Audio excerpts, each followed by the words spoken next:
for the class tonight. If you do need a book, go ahead and just raise your hand. Brother Harris is going to hand those out if you need one. He's got a few in hand, and you may have no job. Looks like everybody. Oh, there we go. Got a couple of takers.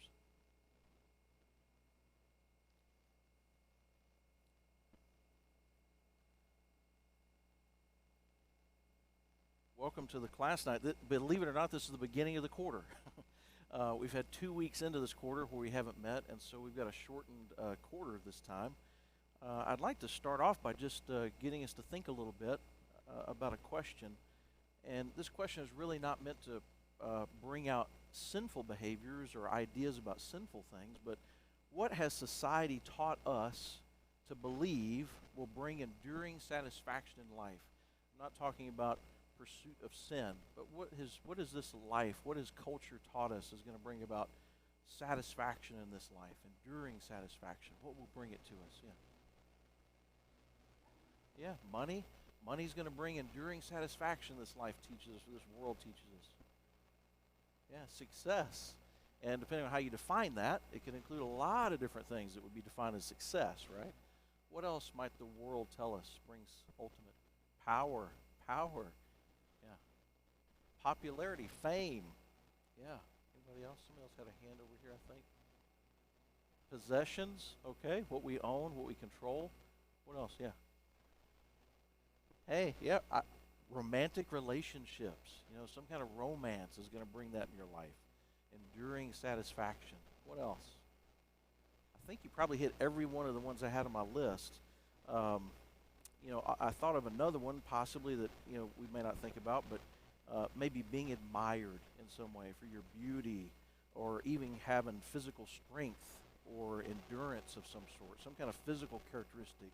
That would bring you success. If you could just be, physically able to play professional sports or some kind of, idea like that. Possibly also bringing about justice in our society.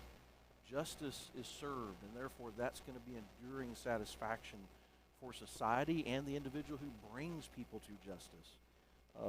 Possibly even our occupation, what we do as a profession, a physician. Physicians are really highly sought after and also very highly respected. But being a physician or having some control, maybe a high-power attorney or a CEO of a multinational corporation or some kind of president of the United States, whatever it may be, those things could bring about ultimate satisfaction if you listen to the world. And that's what the world may tell us that would bring. Are any of those things sinful? I haven't heard anything that's sinful that we've talked about. Now, of course, not necessarily. However, how you acquire those things, or how you go about those things could be sinful. And of course, the devil's going to use that to his advantage to bring about lots of temptation our way, that we would be motivated to pursue those things at any cost and with any means. And that would be misguided. It could lead to sinful attitudes. Our pursuit of those things could lead to sinful attitudes that come about. Or even pursuing those to the neglect of our Creator. Or pursuing those things to the neglect of what is really important and what we've been purposed here to do on this earth. Some of you may ask yourselves the same question that I have asked in my life on occasion. Why am I not satisfied? Why? Why am I not satisfied? Oftentimes it's due to misplaced hopes for fulfillment or satisfaction in things that are not meant to ultimately satisfy, or possibly expecting more from something or more from some pursuit than it is able to offer me.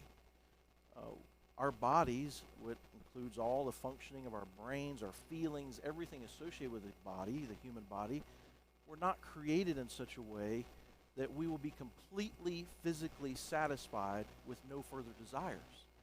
Desires always return. This earth does not provide ultimate satisfaction, not even in one area of natural desire to my knowledge.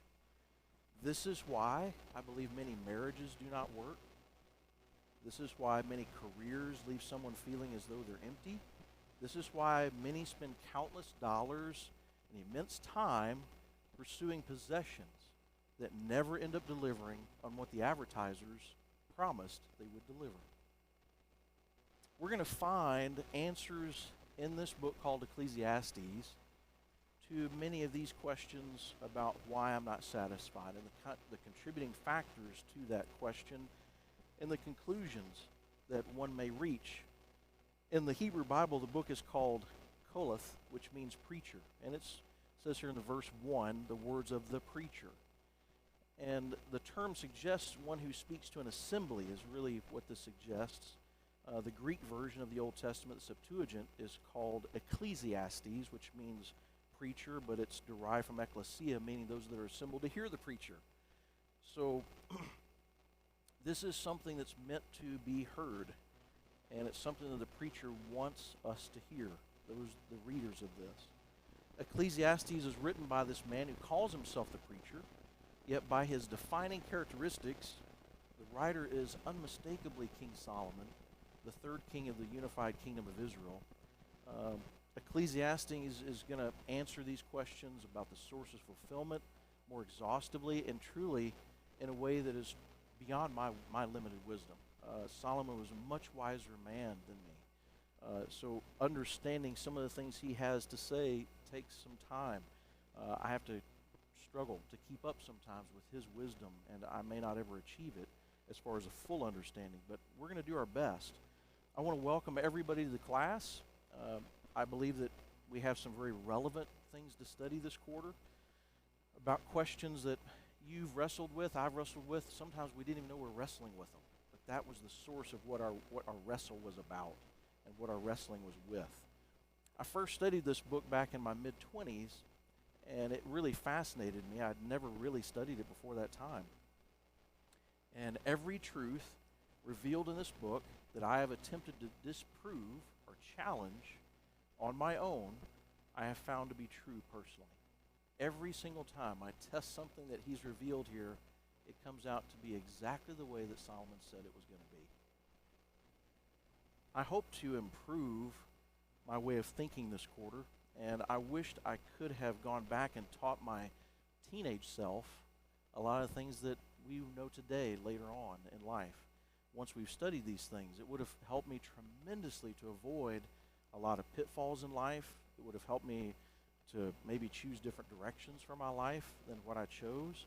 And so if you can learn from these things with me and you can teach me some things this quarter, and they'll help ourselves, but also if we can help others, help our children, help our family members, help others that we teach the gospel about these lessons, then I think it's going to be really profitable for us this quarter. We're going to have to combine a couple of lessons because we had to skip 2 classes, so I'll combine one of these in the future, not tonight's, but one that's coming up. We'll combine it into just one class, and we'll finish the book in the time that we have allotted for the quarter. I do think it's very prudent for us to discuss some of the ways that we can avoid the pitfalls. There are some pitfalls when you're studying this book, and if you fall into them, it becomes extremely confusing. It really doesn't make a whole lot of sense, and it can really cause one to have a misguided understanding about certain things if you don't have some of these pitfalls in mind. So I want us to notice some of these things. You'll find this on page 4 and 5 in your book, in your little handout there. And much of the book, especially these first several chapters, it's focused on conclusions that Solomon's reaching as he conducts what I would call experiments in his own life. Solomon attempts to find satisfaction in life with a view towards God while living under the sun. This is extremely important that we overlay this principle on many of the conclusions that Solomon draws in the text. This is going to become more apparent as we go along. Keep this in mind. Most of what Solomon is concluding is with the idea of what can be achieved while under the sun, not with man's eternal destiny in mind. So it's encapsulated to just what's happening on the earth, what happens in a man's life from between birth and death. That's much of what he's pursuing here. What is going to bring fulfillment in that segment of one's existence? God is, to my understanding, not condoning Solomon's choice even to pursue his experimentation with these activities that may have been motivated by some sinful pride in certain instances, I'm not sure, or possibly fulfilling some lusts that maybe shouldn't be in inappropriate ways. But the majority of what I see in the book, he's trying to pursue these things within the bounds of what is right as far as what's permissible. But there are some exceptions to that, possibly. God has allowed this to be recorded for our good, as he has many other things that include the failures of men or men's decisions being pursued. Failures of men such as Adam, David, Rehoboam. And they provide us with valuable information that we can use to prevent making the same mistakes that some of these men made in their lives. So I believe that's the way in which God has permitted this to be for us here to read today, so that it can be of a benefit to us, certainly. Themes are repeated and vetted out several times, so the organization of the book does not follow a closely scripted outline, and so sometimes it deviates somewhat as we go through the study. There are also very valuable proverbs inserted in some of the texts.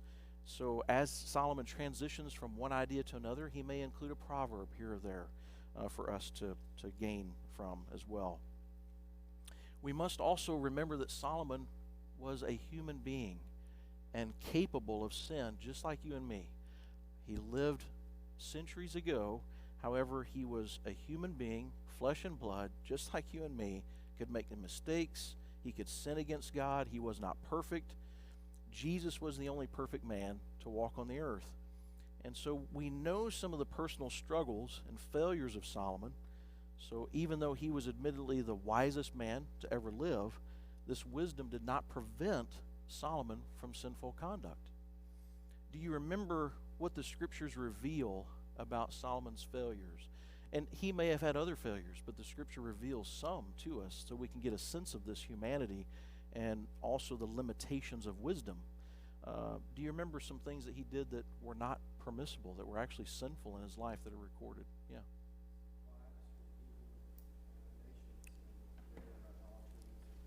Yeah. He took on wives from heathen nations, and he then participated in their idolatrous behavior. What else? Remember anything else that he did? Sort of because of those women, he allowed himself to be drawn away from God and from the worship of God. Yeah, ultimately drew him away. Yeah. So even that he took to excess. He even took that to excess. And, multiplying for himself wives. Something else, he also took horses from Egypt, right? He wasn't supposed to breed horses from Egypt, and he had a big operation going. So what do we find Solomon doing when he is old in 1 Kings 11? If you'll turn to 1 Kings 11, 4 through 8. 1 Kings 11, 4 through 8. And kind of hit on what Troy just brought up. In verse 4 there, 1 Kings 11, 4. For it was so when Solomon was old that his wives turned his heart after other gods, and his heart was not loyal to the Lord his God, as was the heart of his father David. For Solomon went after Ashtoreth, the goddess of the Sidonians, and after Milcom, the abomination of the Ammonites. Solomon did evil in the sight of the Lord, and did not fully follow the Lord, as did his father David. Then Solomon built a high place for Chemosh, the abomination of Moab, on the hill that is east of Jerusalem, and for Molech, the abomination of the people of Ammon. And he did likewise for all his foreign wives who burned incense and sacrificed to their gods. Imagine the evil influence for roughly 350 years that these idols had on the people of Israel. If Solomon once had asked God to grant him wisdom, for what purpose? So that he might judge the people of God wisely, that he might be able to discern between good and evil. We see King Josiah of Judah tear all these things down centuries later. If you look at 2 Kings 23:13, 2 Kings 23:13 through 14, then the king defiled the high places, this is talking about Josiah, that were east of Jerusalem, which were on the south of the Mount of Corruption. Notice what it was called here, the Mount of Corruption, which Solomon, king of Israel, had built for the Ashtoreth, the abomination of the Sidonians, the Chemosh, the abomination of the Moabites, for the Milcom, the abomination of the people of Ammon. And he broke in pieces the sacred pillars and cut down the wooden images and filled their places with the bones of men. We too can be wise over a period of time, learn God's word, and yet choose to make unwise decisions and follow a sinful path in life. We should not ever believe that we're too wise to fail. We'll never be too wise that we could never fail. As we study the wisdom revealed in the book, we must choose to use it, as is true of all Scripture. It requires a choice to put it into action. It doesn't happen automatically. The truth stands, and it's up to us to decide that God's truth will direct our lives, and we use it in making the decisions we make. We use it in the thoughts of our heart. We use it in the actions we take, the habits that we develop. And I tell you, no one can do it for you. No one. You and I must decide for ourselves that we're going to listen to God's wisdom and put it into practice. Some of the conclusions that are reached contextually, in especially the first sections in Ecclesiastes, are limited in scope to the experiment that Solomon is conducting in that particular aspect of life that he's looking at. For example, if you look in Ecclesiastes 8:15, look at Ecclesiastes 8:15. He says here, "So I commended enjoyment, because a man has nothing better under the sun than to eat, drink, and be merry. For this will remain with him in his labor all the days of his life, which God gives him under the sun."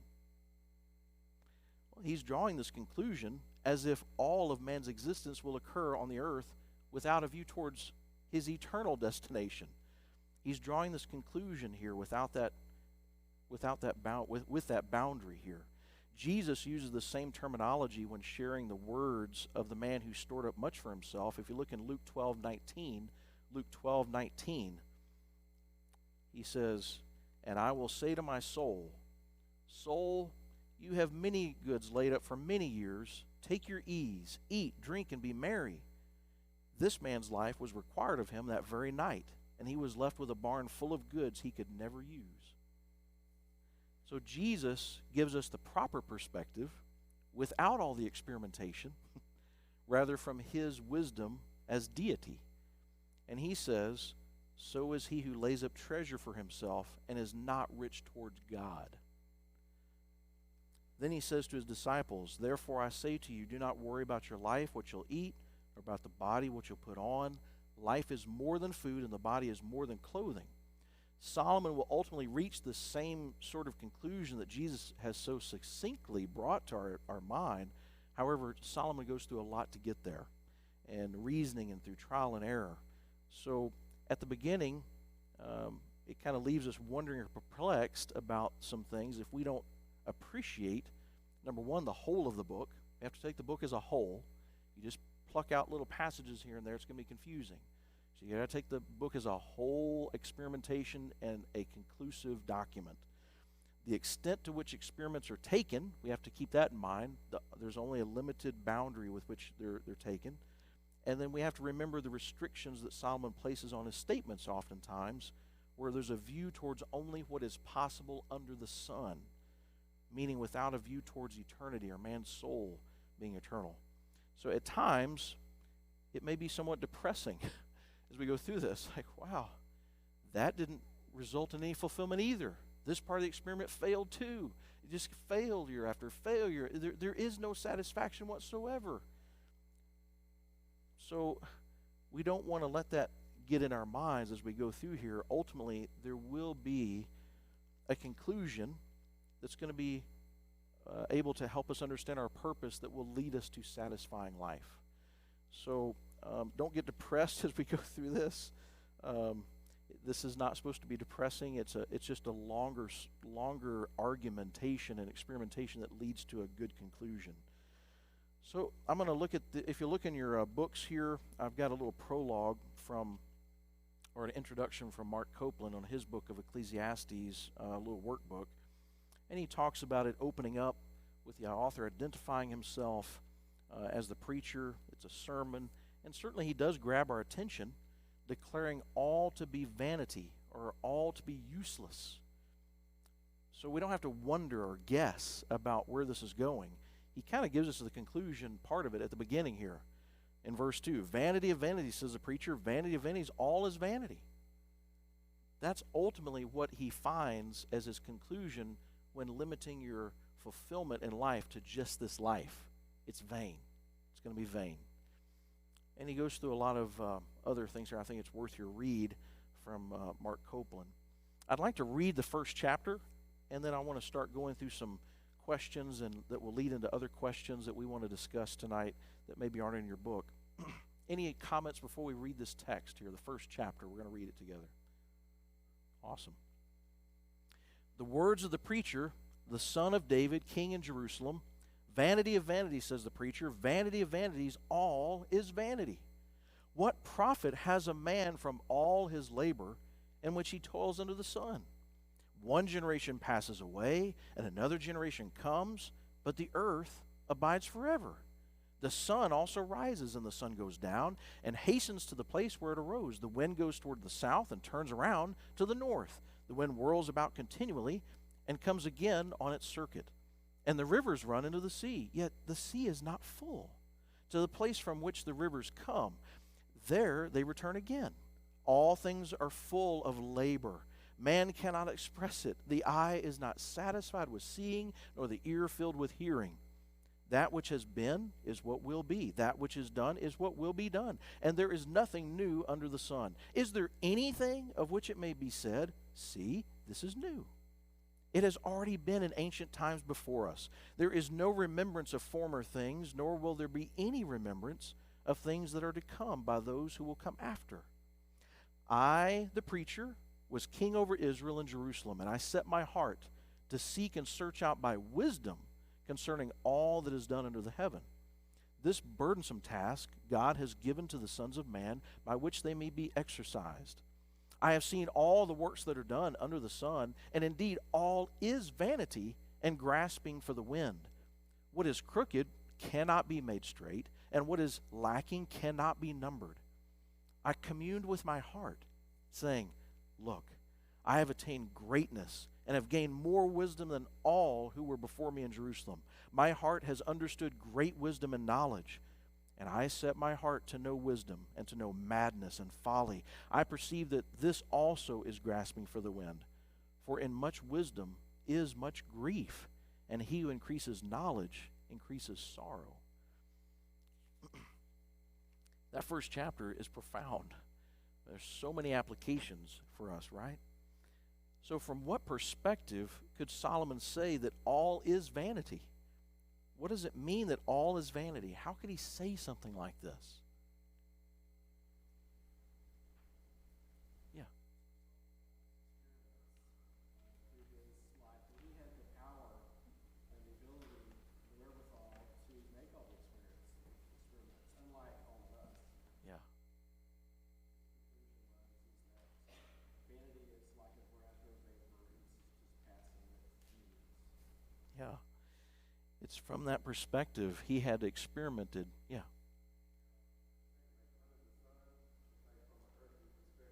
Yeah.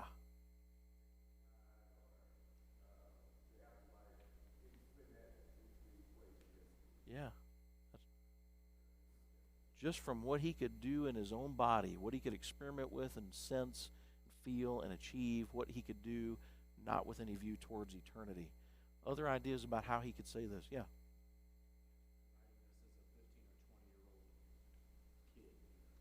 He had to have had a few years on it to have some life experience. Okay, so it seems as though it would take some time to develop these experiments and to perform them, for sure. And it does sound like something that an older man would say, having been through some of those things, right? What else?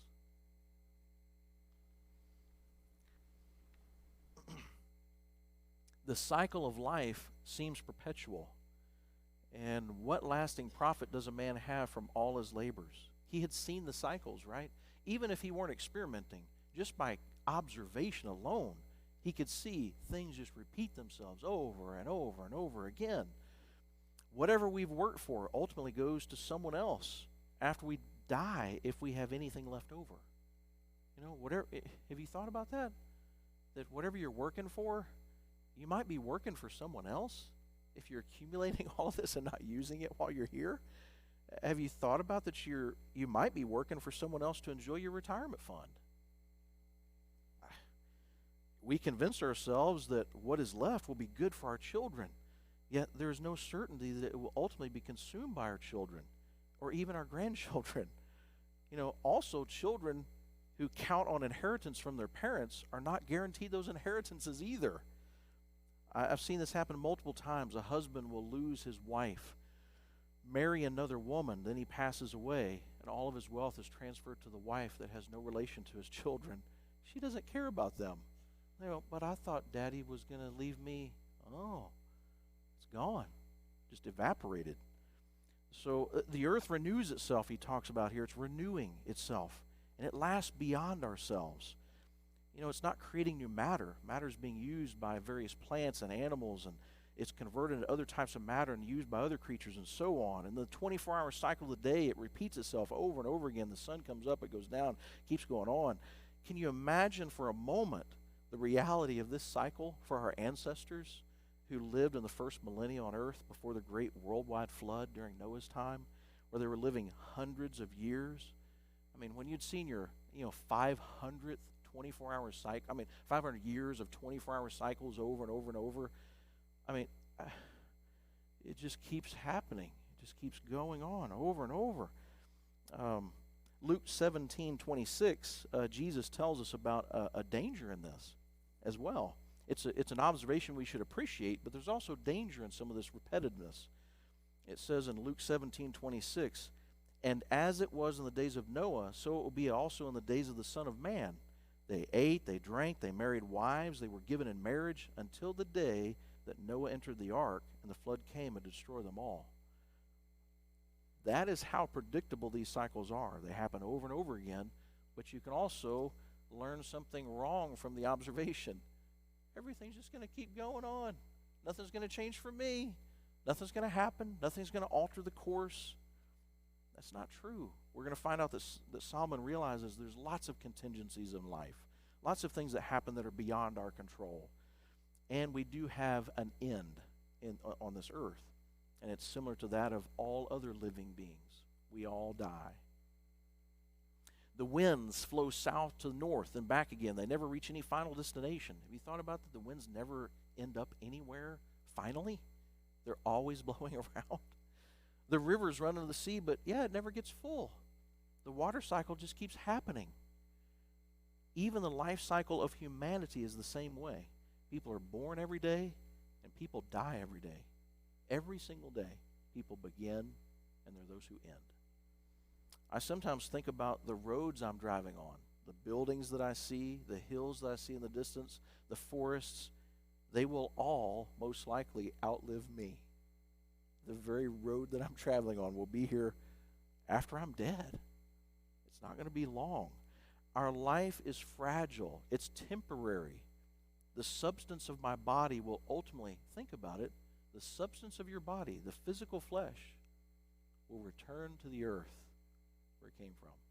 Have you ever thought about that? That what formed you was the nutrients that your mother consumed and built your body inside. They were from the earth. Everything goes back to the earth again, where it came from. So that's the observational side of this. Solomon's looking, as Brian pointed out, he's observing things from just this life, just while we're on the earth. And he's decided it's all useless. There's no ultimate satisfaction there. How did Solomon reach the conclusion, though, that toil and seeing and hearing and discovery and famed accomplishments are vanity? How could those be vain? How did he reach these conclusions? How did he reach the conclusion about those things? Toiling. How is that vain? Yeah. Ecclesiastes, like, have you ever watched a little kid who's really motivated about something really dumb, but they are on it, and like they're going to get whatever that is because they think that's going to get them somewhere else, and you're like, no, it's not. But they're so focused on it, and then as you get older, you realize there's just more of those things, and maybe work and like a family and all these different things that you think are such big deals. And if you would just take yourself up a higher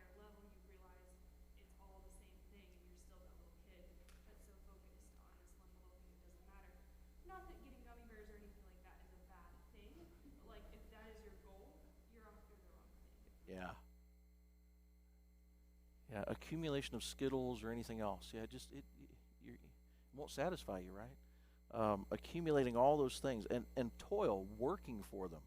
He's talking about working, right? So if you're working for just working, as you're speaking, I'm thinking about the young person who is so focused on this is my career.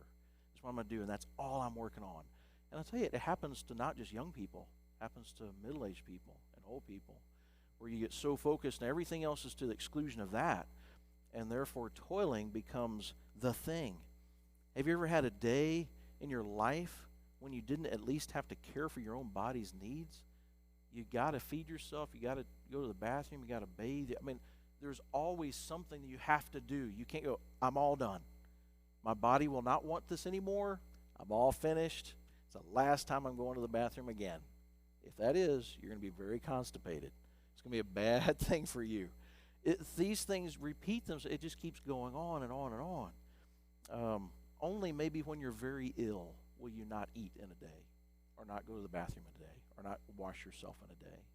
Only if you're very ill would that occur. There's always something that needs to be done. It never ceases. It's vanity, because you can never finish. It's never over. I think the thing really got to Solomon is the richest guy that ever lived, ever will live, the smartest guy that ever lived, and he had figured out so many things in his mind how to overcome it, but he couldn't figure out how to overcome death and keeping all the things he accomplished. Those two things there he couldn't figure out. Yeah, because they're not possible. Yeah, it's not possible.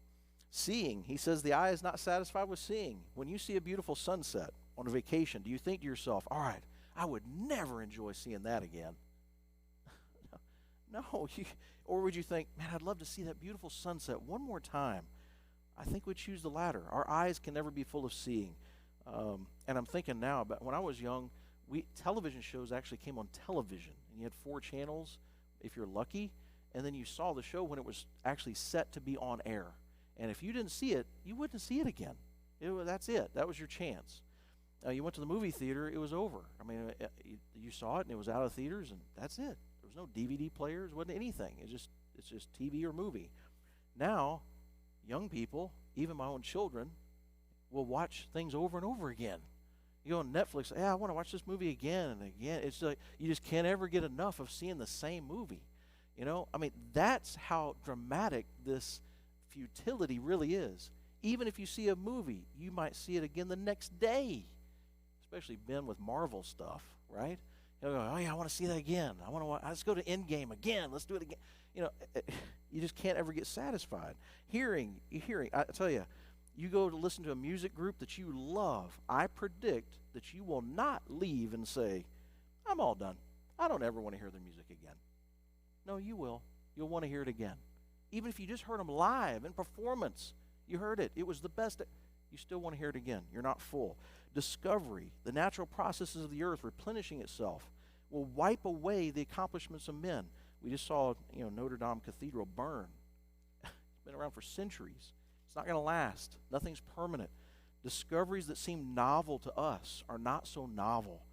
Others have pushed the edge of technology in the past. Others have discovered new species. Others have identified planets at the outer reach of their telescopic views, just like we're doing. It's not really new. It's not really new. Famed accomplishments. Fame ceases when one dies and others come, and then their fame will cease and others will come. Not only fame quickly fades away, but even just the simple remembrance of someone fades so quickly. If I ask those who are under 20 years old who, Andrew Mellon is, who's John Rockefeller, who's Andrew Carnegie, I think many would not know. But they were the wealthiest men of their day. And an equation, if you look at the wealthiest men of today, 50 billion, 70 billion, their wealth was 350 billion in today's dollars, 400 billion in today.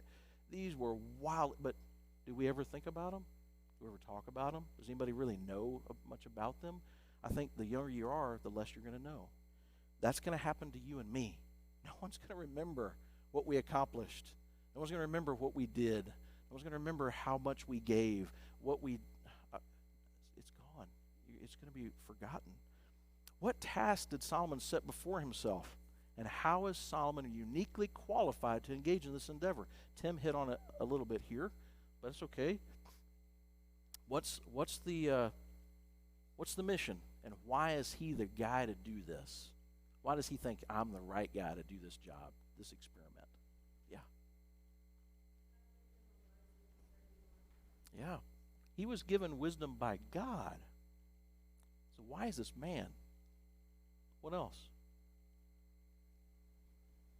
Was there any resource that wasn't at his disposal? Tim pointed out he had everything at his disposal. I mean, he could afford to do any project. Notice a few phrases here in verse 13, Ecclesiastes 1, 12 through 14, but particularly verse 13, in those phrases there. He set my heart to seek and search out by wisdom. So how's he going to go about this task? By human wisdom. That's how he's going to do it. He's going to search this by human wisdom. Solomon's going to seek it through his own applied knowledge, his experimentation, his own understanding. He's not simply taking God at his word. He's going to try to figure this out on his own. And I tell you, he has resources beyond what I can fathom. And he says here that is done under heaven. He's concerning all that is done under heaven in verse 13. That's the scope of his experiment. What's done under heaven? He's placed a boundary on this. Birth, death, life here on earth. And he says, I have seen all the works that are done under the sun. Solomon is going about this through observation and experimentations based on what's done on the earth. What makes him uniquely qualified? He says in verse 16, he's attained greatness. He's gained more wisdom than all who were before him in Jerusalem. His heart has understood great wisdom and knowledge. So we see in 1 Kings 3:11, go over to 1 Kings 3:11, particularly in verse 12, it says, Behold, I have done according to your word. See, I have given you a wise and understanding heart. This is God speaking to Solomon directly. So that there has not been anyone like you before you, nor shall there any like you arise after you. No other person will ever have been qualified like him with regard to human wisdom. And I have also given you what you have not asked for, both riches and honor, so that there shall be anyone like you among the kings all your days. So, if you walk in my ways to keep my statutes and my commandments as your father David walked, then I will link wisdom and exceedingly great understanding and largeness of heart like the sand on the seashore. Thus Solomon's wisdom excelled the wisdom of all the men of the east and all the wisdom of Egypt. For he was wiser than all men, than Ethan the Ezrahite, than Haman, Chalcol, Darda, the sons of Mahal, and his fame was in all the surrounding nations. He spoke 3,000 proverbs. His songs were 1,005. Also he spoke of trees, from the cedar tree of Lebanon, even to the hyssop that springs out of the wall. He spoke also of animals, of birds, of creeping things, and of fish, and men of all nations, from all the kings of the earth who had heard the wisdom, came to hear the wisdom of Solomon. Everybody wanted to get his thoughts on something. He was the wisest man. The wisest man. And 1 Kings 10:14, the weight of gold that came to Solomon yearly was 666 talents of gold. So King Solomon surpassed all the kings of the earth in riches and wisdom. Now all the earth sought the presence of Solomon to hear his wisdom, which God has put in his heart. Each man brought his present, articles of silver, gold, garments, armor, spices, horses, and mules at a set rate year by year. This was like an income. And Solomon gathered chariots and horsemen. He had 1,000. It just goes on. He's got everything at his disposal. Do we think that we could ever outdo Solomon in this experiment? Can you outdo him? Can I outdo him? You're being foolish in your mind, and I'm being foolish in my mind if I think I can outdo what he tried and come out with my little measly effort, come out with some other result. He's tried this to the nth degree. Why do we act like we need to try this out again and again and again? No matter how far we're going to take that pursuit of ultimate fulfillment under the sun, we're not going to find it. It doesn't exist here. We're always going to reach the same conclusions he did. Solomon gives us the answer to the whole equation, as we talked about at the beginning of his conclusions of the experimentation, that it's all vanity. So if our perspective is only on this physical life and what satisfaction we hope to derive here, then we are to be pitied, as it is all vanity. Tell you, do our family members and friends need to know this information? I think that they do. I need to know it. Do we need to know it? Yes. So Solomon's going to spend the rest of his book explaining to us how he came to that conclusion, and then what is beyond this life that makes everything give purpose and meaning, that is to a degree fulfilling here and ultimately fulfilling forever.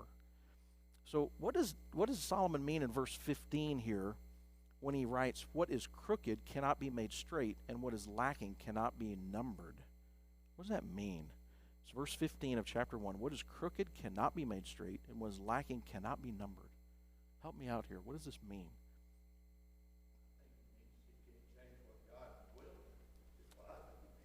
Yeah, I think that's a great understanding of that. Can't change God's will. If he's made something this way, I can't straighten it out. If he's made something straight, I can't make it crooked. It's going to be the way God determined it's going to be. That's it. There's another understanding of this, that there's nothing that we can do to ultimately usurp how God has made the earth and how things operate here either. It's going to work the way he set it out to work. Higher education, this is question number 4, seems like it would be a positive thing.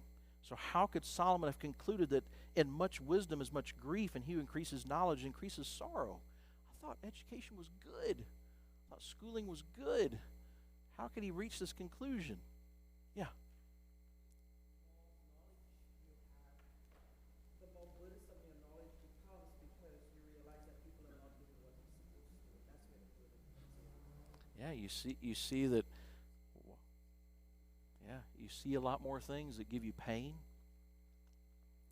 What are some other ideas? That's good.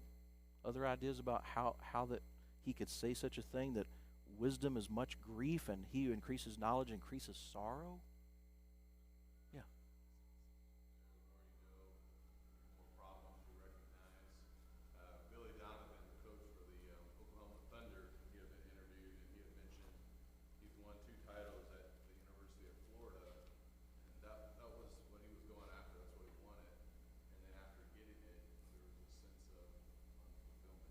Yeah.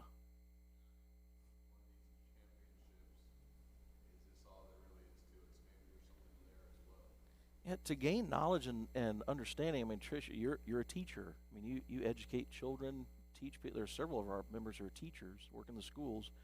For all the knowledge that's increased, it doesn't increase fulfillment ultimately, like you're talking about. That's the point, is fulfillment. You recognize the ills of society. You recognize what you don't know as well. The more you know, the more you realize there's so much more I don't know, and I'm not fulfilled. Think about this also. I think this is an aspect to this.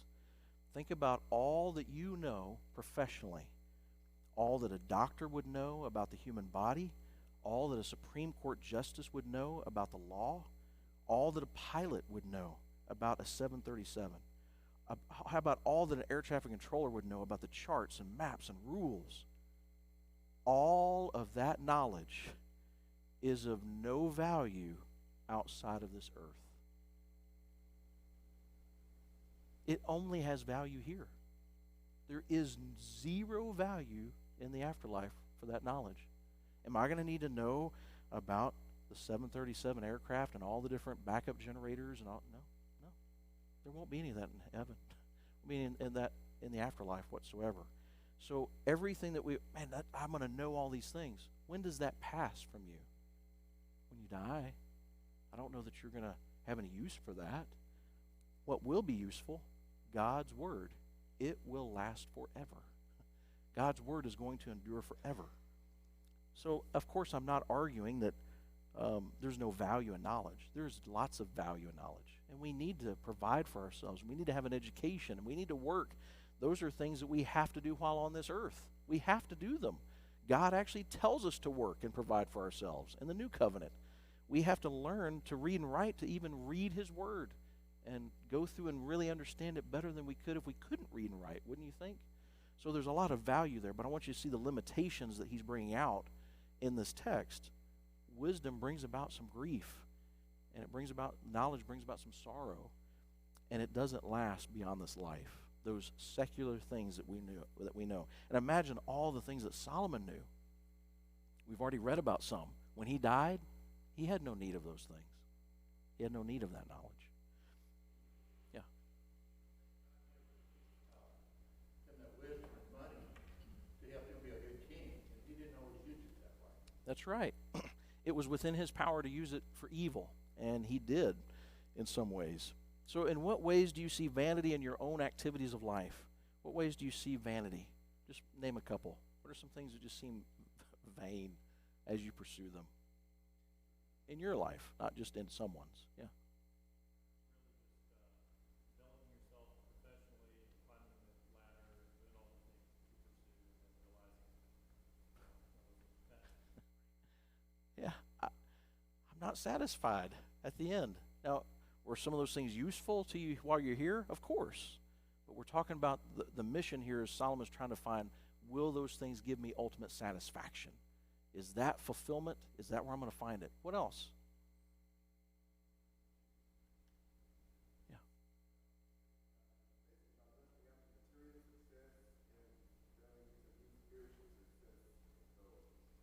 Yeah. Like Jesus said, if you have all these things, you're not rich towards God, oh, they don't have much value. It's not going to be helpful to you. I think about limitless software updates. I don't know about you, but I'm so tired of the app. You're always updating your phone. It just seems like it never ends. It's just useless. How about my daily commute back and forth to work? You drive that over and over and over. How about mowing the grass? It just always keeps growing. It just keeps growing. I got to keep mowing it. I got to keep, getting haircuts. I got to keep showering. I got to keep drinking water. I got to drink. You just feeding yourself. All these things. It's just every day. There's vain things that we're doing that only will be worth something here, not later. Have you ever attempted to find happiness and fulfillment in this life without the proper perspective? And how did it turn out for you? I don't want you to answer that. I want you to think about it for yourself. Those of us who are married, who married young, may have been surprised when we could not live on love alone. But we found ourselves working ourselves to death to make it. Some try to get fulfillment by having children. Ultimate fulfillment's not there. Those of us who didn't have much growing up maybe try to find fulfillment in getting those things we never had. Maybe those who started living in apartments when they first started out and got the house realized that the house had mortgage payments and repairs and HOA dues and fees and taxes, and it just wasn't as fulfilling as they thought. And you got to fill the house too, right? You got to put furniture in there and everything. Those who have gone through those things may have found themselves later in life looking at getting something bigger, an exotic brand of vehicle, something to fill that gap, but it wasn't ultimately satisfying. So we can talk about this next time, this last question. How will what you have learned in this lesson change the way you think about your daily activities? We'll finish there and then just keep on moving along in lesson 2. Thank you all for your participation.